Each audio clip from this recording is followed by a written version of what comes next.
Hi, everyone. My name is Danny Smith, and I'm super excited to share with you this evening how to create a safe space around food for your kids. And I believe that one of the best gifts you can give your kid is a peaceful relationship with food.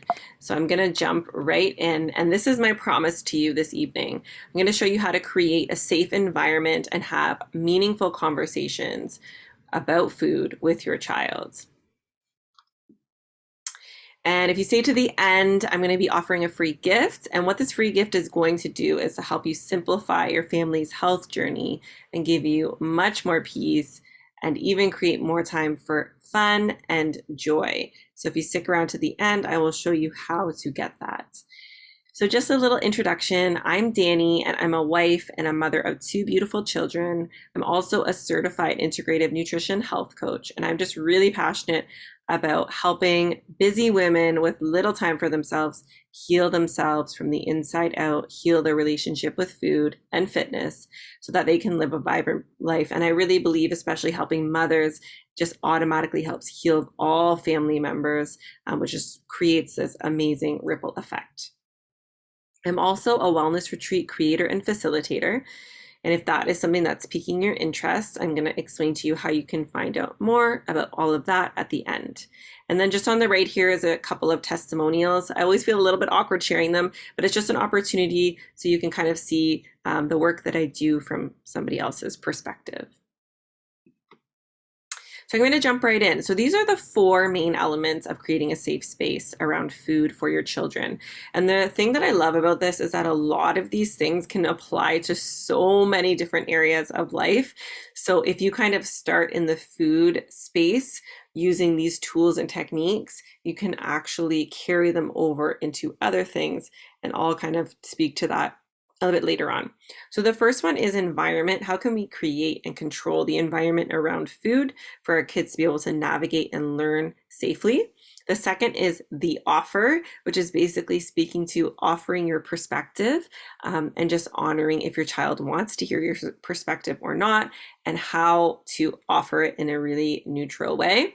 The third is the debrief, which is basically talking about how to have healthy conversations about food with your kids. And then the last is the parent and speaking to how you can model this really healthy relationship with food. So the first is controlling the environment. And don't think of the word controlling in this like overbearing way, but rather creating this healthy environment around food. So as much as we would like to, we unfortunately can't control the choices that our child makes, but we can control the environment. So when we're thinking about food, what that looks like is presenting them with certain food options. And the first one I'm going to give is going to speak more to a smaller child, but I'll explain how you can kind of adjust this to an older child. So Easter's coming up and there's going to be lots of chocolate in the house. So this might look like putting out 5 pieces of chocolate for your child and allowing them to choose what's going to be best for their body. So you want to have a conversation around this, create a little bit of a pause. And that pause is actually so important. And I think we could really be served well to practice as adults rather than seeing the food and ingesting it immediately, taking a pause and just asking ourselves, what is going to be nourishing to my body right now? What does my body need? And chocolate is completely fine. And sometimes it is really nourishing for your body, especially when it's a shared experience or a special experience. But just knowing what the good parameters for yourself are to work within. So it might look like about putting out 5 pieces of chocolate for your child to choose. I recommend putting out enough that they will feel any sort of like a little bit of negative side effects if they have too much.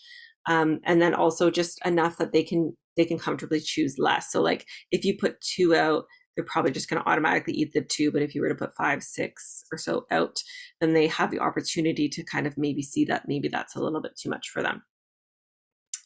For an older child, this would look like a conversation, really empowering them to think about the environments that they're putting themselves in.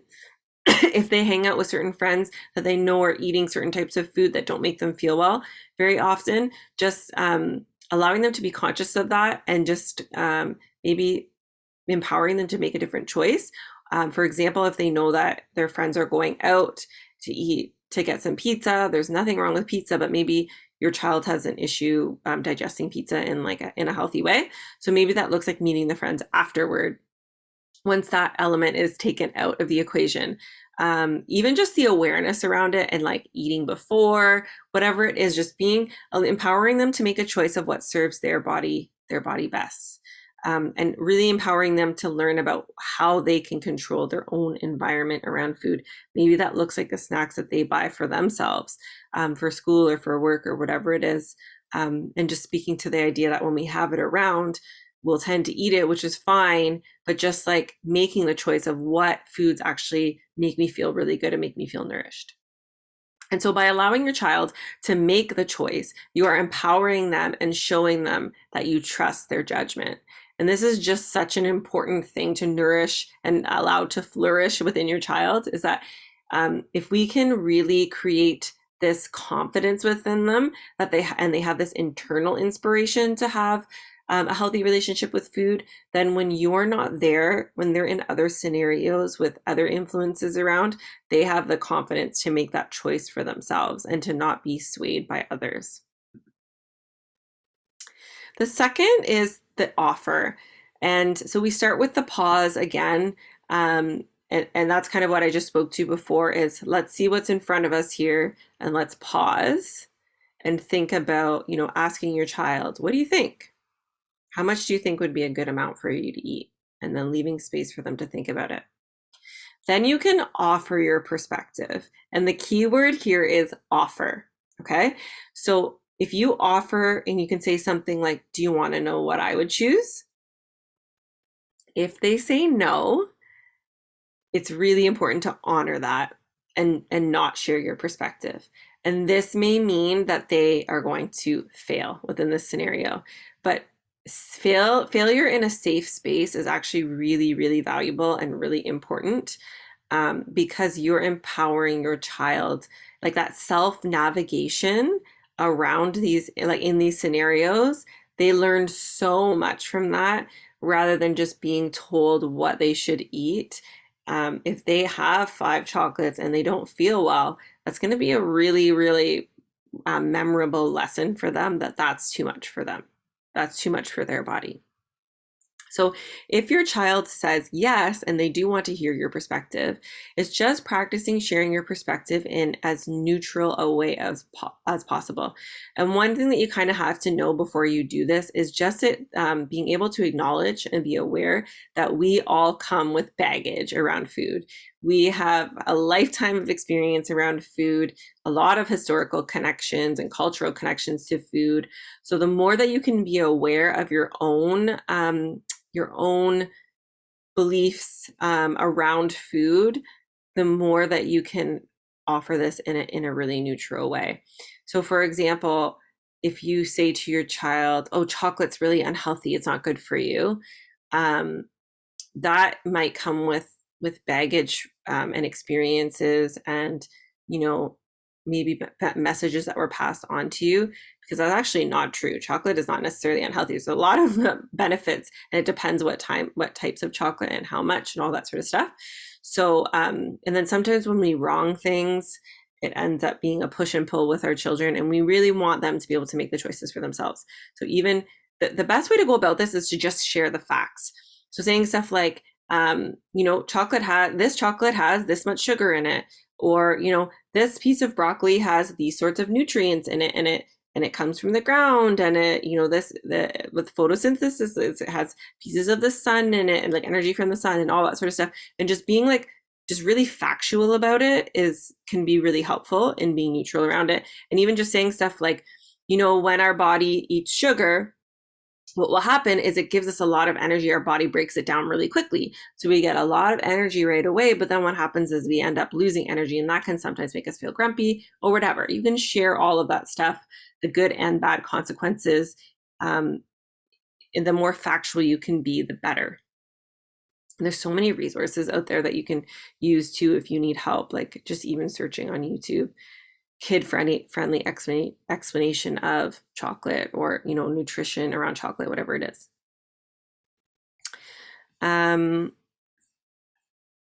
And yeah, just like one of the best gifts, like I mentioned earlier, one of the best gifts we can give our kids is just that clean slate around food. So the more that we can detach our personal experience around food, the more that we allow them to build their own healthy awareness and boundaries around food. So the third element is the debrief. And this to me is one of the most important steps of all of this. The conversation piece is just so, so powerful. So this might look like, how do you feel after you ate 5 chocolates? And again, keeping this super factual. If you say, how do you feel after having too many chocolates? There's a lot behind that, and we're basically wronging them. So allowing them to navigate and discover, like them learning, oh, 5 chocolates is too much for me from their experience, is going to be way more powerful and way more empowering to your child versus us wronging them. Like, that's too many. You're going to be sick, like that sort of stuff. So obviously there's a place for that, and that's why you're controlling the environment. Like, we don't want our children having 30 pieces of chocolate, or like 5 giant Easter bunnies. Like, that's just going to make, that's not what we want. But that's why you're controlling the environment and choosing the amount that's okay for them to navigate within. I should also mention, please do all of this stuff within the parameters of any sort of healthcare professional that's given, advise your child in certain ways around nutrition specifically. That's always going to trump whatever I'm saying. And my job is to actually work in collaboration with the healthcare provider. So just wanted to put that out there.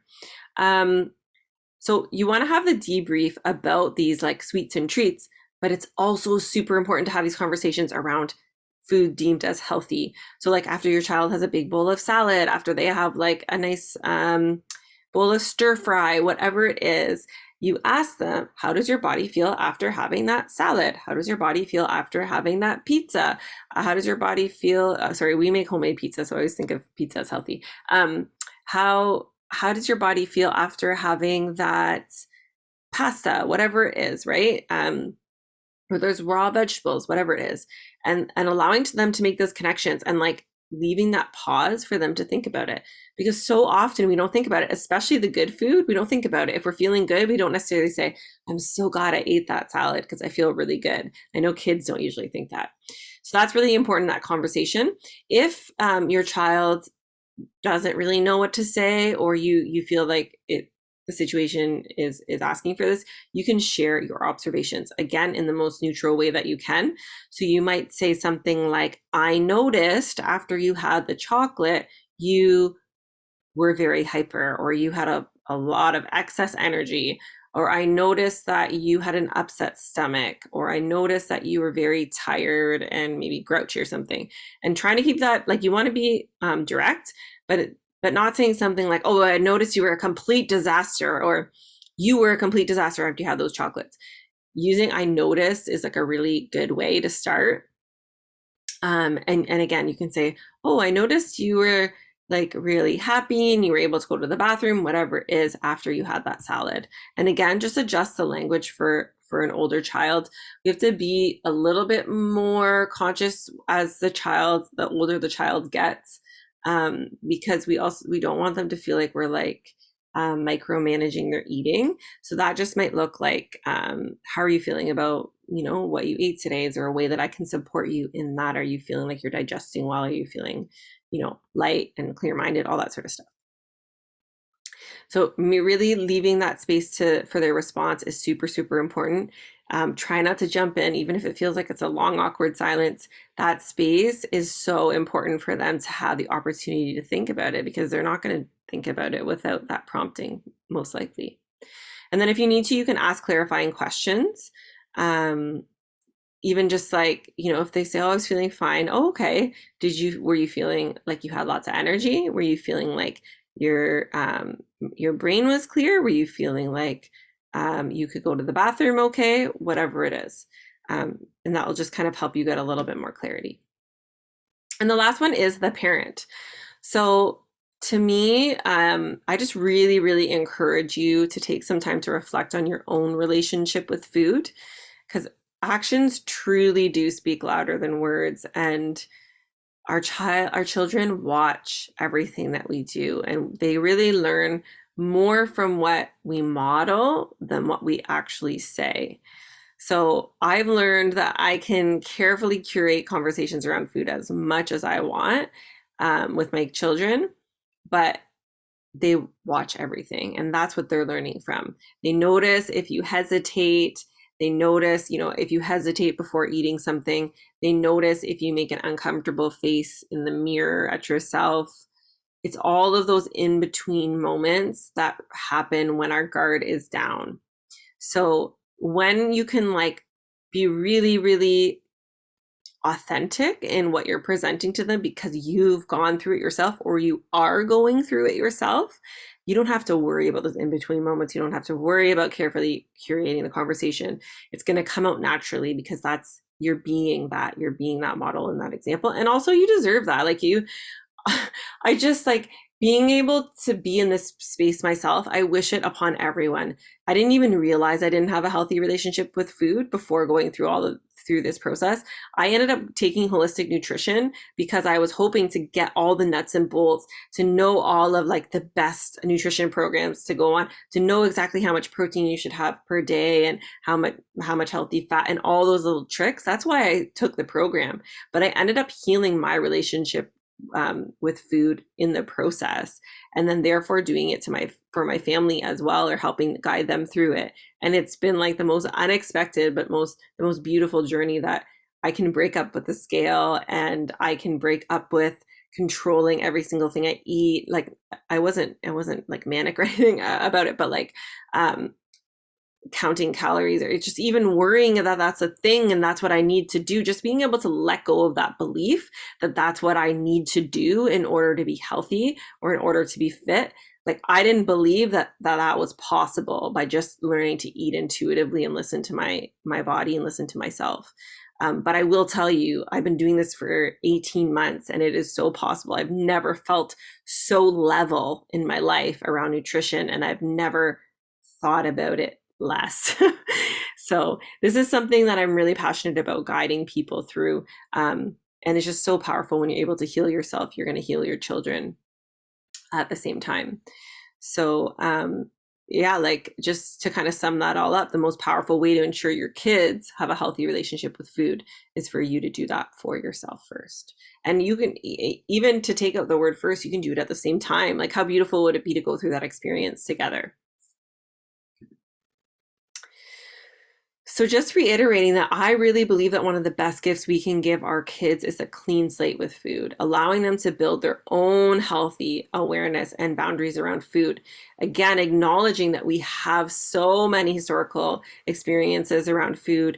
We have, unhealthy, healthy and unhealthy, whatever that means to you. But why don't we allow our children to figure that out on their own, giving them some really amazing tools so that they can have a really peaceful and healthy relationship with food.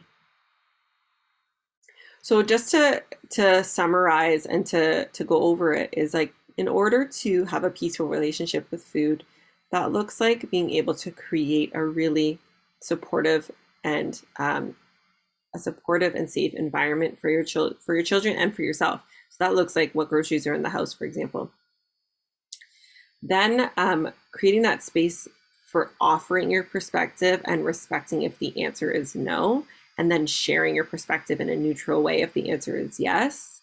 The debrief, meaning those really meaningful conversations about what foods we ate and how our body, mind, spirit responded, our emotions, all that sort of stuff.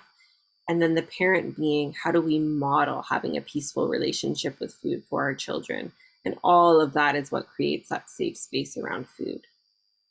It's really tricky to have a safe space around food when you as a parent don't have that peaceful relationship with food. So that's why I always just really like to emphasize the importance of doing that work yourself.